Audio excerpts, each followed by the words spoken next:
All rounder کارکردگی کے مالک جو اس سے پہلے بلکہ یونیورسٹی کے اندر اپنی ایک شناخت رکھتے ہیں، چاہے وہ علمی ہو، ادبی ہو یا اور بھی کوئی سرگرمیاں ہوں، وہ ہر سرگرمیوں میں حصہ لیتے ہیں اور اپنے آل راؤنڈر کارکردگی سے پوری یونیورسٹی کو شادماں رکھتے ہیں۔ میں سمجھتا ہوں کہ ایک ایسے حوصلہ مند افزا شخصیت کے لیے یہ شعر بہت ہی مناسب ہے کہ نشاں یہی ہے زمانے میں زندہ قوموں کا، نشاں یہی ہے زمانے میں زندہ قوموں کا کہ صبح و شام بدلتی ہیں ان کی تقدیریں۔ میں بڑے ہی ادب و احترام کے ساتھ جناب زرار صاحب سے گزارش کروں گا کہ وہ اسٹیج پر تشریف لائیں اور اپنے مشاہدہ سنائیں۔ جناب زرار صاحب، السلام علیکم۔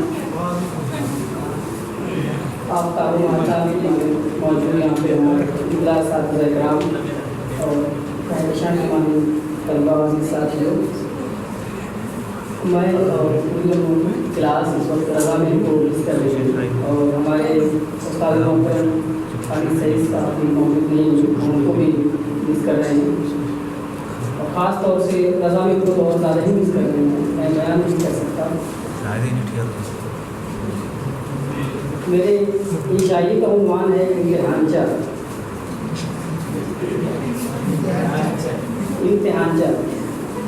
امتحانی موسم کی شام تھی، میرا مطلب ہے دوسرے سیمسٹر کے امتحان کے 2 دن پہلے شام میں جب دوست کینٹین پر چائے پینے کے لیے جمع ہوئے تو ہم سب نے دیکھا کہ محتمم کافی پریشان ہے اور اس کے چہرے پر ہوائیاں اڑ رہی ہیں۔ میں نے پوچھا پیٹ خراب ہے کیا محتمم؟ نہیں یار، بس کسی کے پاس سیلبس ہو تو دے دے، زیراکس کرانا ہے۔ محتمم نے بہت ہی سنجیدگی کے ساتھ کہا، اب تک کہاں تھے میاں؟ آخر وقت میں کیا خاک مسلمہ ہوگا؟ ریاض نے استفہامیہ انداز میں کہا، ہونے کی کیا بات ہے، زیراکس کیا کراؤ گے؟ شعبے میں تو ملتا ہی ہے، امتحان کی صبح لے لینا، فیروز نے تنزل کہا۔ صبح میں تو پیپر ہے، یہ کہہ کر محتمم فیروز کو سوالیہ نظروں سے دیکھنے لگا۔ تو دوپہر میں دیکھ لیجیے گا، ودود نے چٹکی لی۔ تم لوگ کہو تو میں امتحان بعد دیکھ لوں، محتمم نے جھلا کر کہا۔ ہاں ہاں میرے بھائی ہاں، مگر دیکھنا ضرور، ورنہ کہیں آفتاب والا حال تمہارا بھی نہ ہو جائے۔ ریاض کی اس بات پر ہم سب ہنس پڑے۔ محتمم، آفتاب کا کیا ہوا تھا؟ چھوڑیے محتمم بھائی، چائے پیجیے، کیوں مردہ اکھڑوا رہے ہیں؟ ریاض کو بھیگتے ہوئے آفتاب نے محتمم سے منت سماجت کی۔ ہاں تو جاؤ چائے آرڈر کرو، ارشد نے جھک کر آفتاب سے کہا۔ آپ کنٹینیو کیجیے، محتمم نے ریاض سے کہا۔ ریاض، ارے یار ابھی کل ہی رات کی بات ہے کہ آفتاب گانا گاتے ہوئے مستی کے عالم میں گھوم رہا تھا۔ میں نے پوچھا کیا بات ہے بھائی آفتاب، مستی کاٹ رہے ہو، امتحان کی تیاری ہو گئی؟ تو بولا کہ آج سیلبس میں کیا ہے، سب تو پڑھا ہوا ہے۔ تو میں نے سیلبس اسے دیتے ہوئے کہا کہ اچھا اس ٹاپک کے بارے میں ذرا بتاؤ۔ تو اس نے کہا کہ یہ تو کچھ نیا سا لگ رہا ہے، اس کو چھوڑ کر کچھ اور پوچھو۔ پھر میں نے ایک اور ٹاپک کے بارے میں پوچھا تو وہ چکرا گیا، اس نے وہی جواب دیا جو اس کے ہاتھ میں سیلیبس تھا۔ میری طرف بڑھاتے ہوئے کہا کہ آپ نہ جانے کیا کیا پوچھ رہے ہیں، لوگ اس میں سے پوچھو جو پوچھنا ہے۔ جب میں نے سیلیبس دیکھا تو میں چکرا گیا، پھر جب غور سے دیکھا تو وہ پہلے سیمسٹر کا سیلیبس تھا۔ بس ہو گئی تسلی، مل گیا سکون۔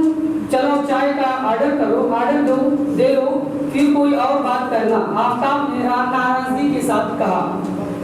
خیر، ریاض بھائی نے چلا کر چائے والے سے کہا، آج چائے بھیجو بھائی۔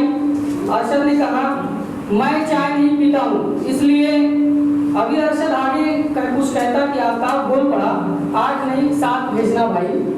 ارشد اسے گھورنے لگا اور آفتاب اسے دزدیدہ نگاہوں سے دیکھتے ہوئے بے پرواہی کا مظاہرہ کرنے لگا۔ ارشد چلا کر بولا، میں چائے نہیں بوس پیوں گا۔ فیروز نے چپکے لیتے ہوئے کہا کہ جا بھائی جا، اس کے لیے دودھ بول دے، ابھی بچہ ہے۔ دوسری طرف مہتاب اور سیف آپس میں بات کر رہے تھے کہ سیلیبس بہت لیندی ہے، جب پڑھیں گے تب پتہ چلے گا، ابھی سب مستی کر رہے ہیں۔ خیر، چائے آئی، سب نے چائے پی اور ساتھ ہی یہ وعدہ کیا کہ آج سے لائبریری جانا ہے۔ سیف نے مجھے خاموش دیکھ کر کہا کہ کیوں یار، تم چپ کیوں؟ تم لائبریری نہیں جاؤ گے؟ تمہیں نہیں پڑھنا ہے کیا؟ جب دیکھو تب بلیاں دیتے رہتے ہو۔